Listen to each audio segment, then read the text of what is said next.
Welcome back to our Heritage Reads. This is Being Married by Aziza Idris, read by Hafsat Tilly.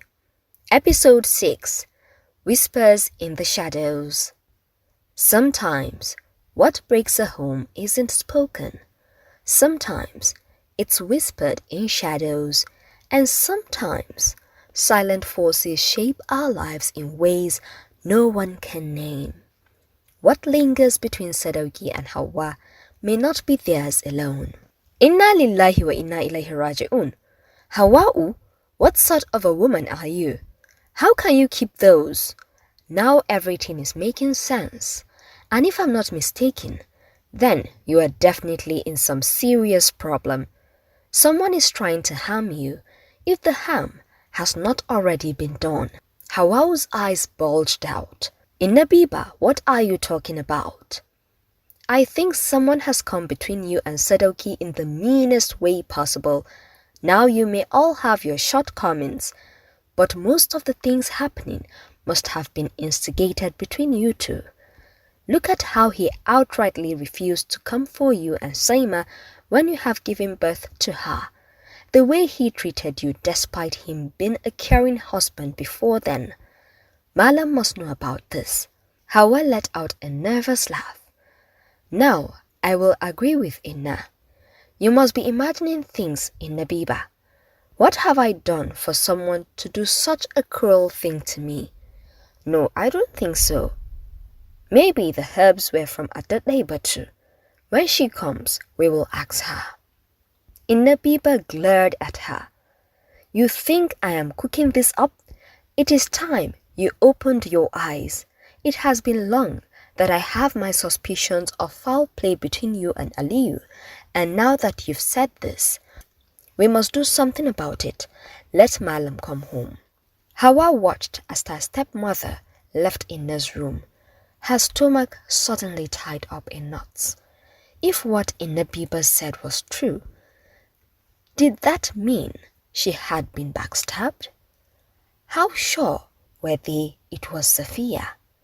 The last thing she wanted in her life was to accuse someone wrongfully.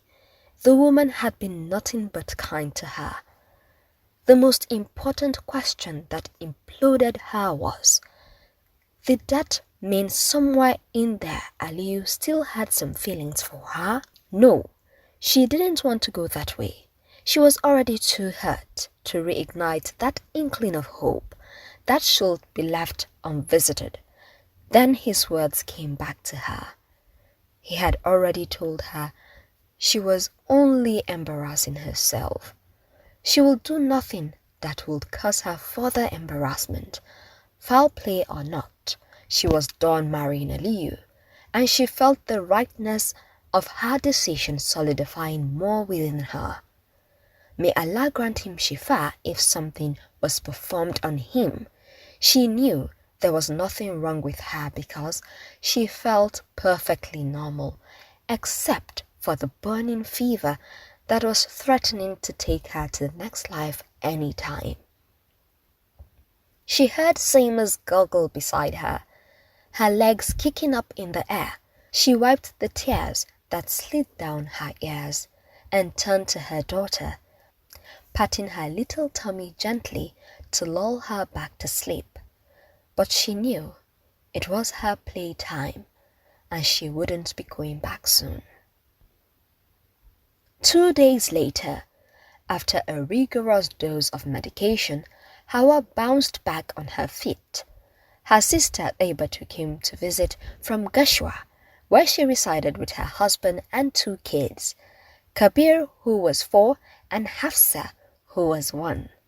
When Inabiba told her what was going on, Aibatu appraised Hawa for a moment. Why don't you want something to be done? It is an obvious case. At least we can go to your house on the pretense of taking your stuff and get the amulets. Maybe by destroying them, things will be back to normal again. And don't tell me your fever is not that kind of love sickness. You have been sick since the court case. Hawa turned to her elder sister. Ma was supposed to be a way forward in the society. Alas, I was wrong. And that sentence, that powerful sentence, had left her dazed, rooted to her spot, and when a headache struck her, she had never been herself since then.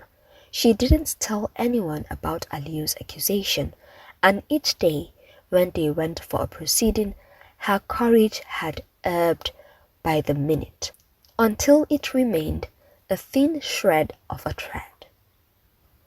That statement brought everything to light. Her husband had been suspecting her to be having an illicit relationship outside the sanctity of their marriage. That explained why he was never there when she gave birth, or why he never held his daughter in his arms. That explained so many things. So now, when her family were trying to nail all his actions on some foul play done by an innocent soul, she felt like screaming to them to stop it. There must be something she did for her husband to lay such a huge allegation on her.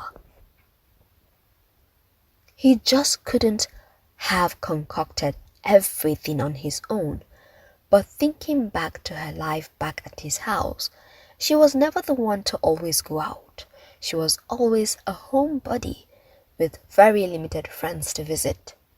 Ina would scold her that things were happening in the family, but she didn't care to attend. If it were about roaming the town, she was not engaged in that act. He was not a person to bring his friends over at their house. What then would make him think she was a loose woman and even lead him to accuse her of pinning an illicit child to him? Yes, she knew the reason for her husband's sudden change in attitude toward her. Sihir or no sihir, he would have left her on his own. So encouraging them in that pursuit was like veiling them from the real facts. She was too hurt by his accusation that whenever her heart thought of him, she felt like vanishing. How could she still love someone that didn't have an iota of trust in her? He had seen her. He had known her for years. If she were loose, he would be the first to know because he was her first in everything. So that statement of his was enough to crush every speck of hope she had in reviving their relationship. She would pray to Allah, whoever was responsible for sowing that seed of doubt in her former husband's heart, may Allah cure that person. But that person had ruined her home. That person had crossed all bounds by causing them so much hurt.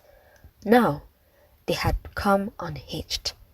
Only Allah knows best. So, do you still have your set of keys? Laibatu's voice jerked her out of her thoughts. Hawa wiped her tears. I don't think it is a good idea to enter his home without his permission. Moreover, he did not ask me to pack my things yet. I am still his wife, since I am not through with my iddah. Laibatu looked on at her younger sister with wide eyes and slackened mouth. You do have the intention of going back then. Why on earth were you playing games with us and playing hard to get? We are here to solve your problems, and you are pretending as if you don't want us to? I have never seen something as twisted as this. Added Laibatu. Just leave it. It is more complicated than you think. Okay, if you say that. But Laibatu was not to leave the matter at that.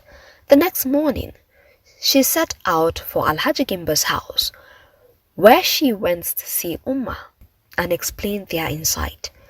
Umma, that is why I decided to come and see you. You are Sadoki's mother, and I think your prayers will work more on him than anyone else's, but I think someone had created a rift between Aliyu and Hawa. We all know that they weren't like this before. Umma let out a sigh. Laibatu, you're not alone in this thought. It had kept me awake most nights. Sadoki had never crossed my ward, But because of our worst issue, he stopped coming here frequently. I've been praying and admonishing, but he is just not ready to listen.